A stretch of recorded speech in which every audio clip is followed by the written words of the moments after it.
On a recent Trump campaign stop to the Bay Area, the self-proclaimed San Francisco MAGA mama was out in full support. She is ecstatic Trump will be president again. All I want to do is make America great again, like the only black girl who was very big on Trump. Nancy Gatito is a San Francisco resident, born in Kenya, now a U.S. citizen.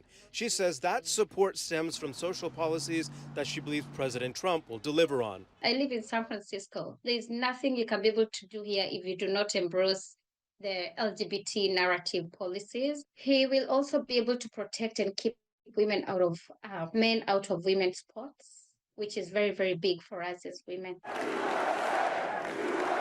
As President-elect Trump prepares to return to office, Minnie Pechenuk, an Oakland resident, says Trump's growing support in California sends a strong message. With Donald Trump, you saw, first of all, a man who's committed to the development of the working people of America, and he's committed to world peace. Despite some of President Trump's comments that have been criticized for being racist and misogynistic, Pechenuk doesn't believe that's who Trump really is. She says look to his America First policies for real evidence. To create and discover new scientific principles. And Trump's commitment to the space program.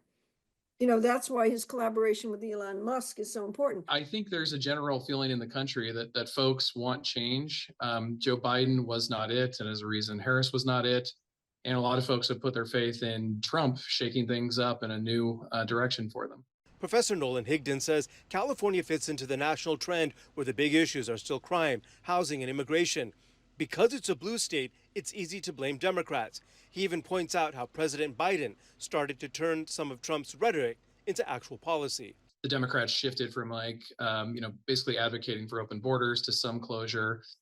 They shifted from saying that critiques of China were racist to saying, China is a competitor and enemy. Harmeet Dillon is an RNC committee woman for California and a lawyer for the Trump campaign. She says it's important to note Trump outperformed expectations, even in California, picking up more votes than the prior election cycles. He increased his vote with African Americans, Latinos, women, including white women in the suburbs. You name it, we did better in that demographic. Voters are unhappy, and when they're unhappy, the incumbents lose. In the East Bay, Ansar Hassan, ABC 7 News.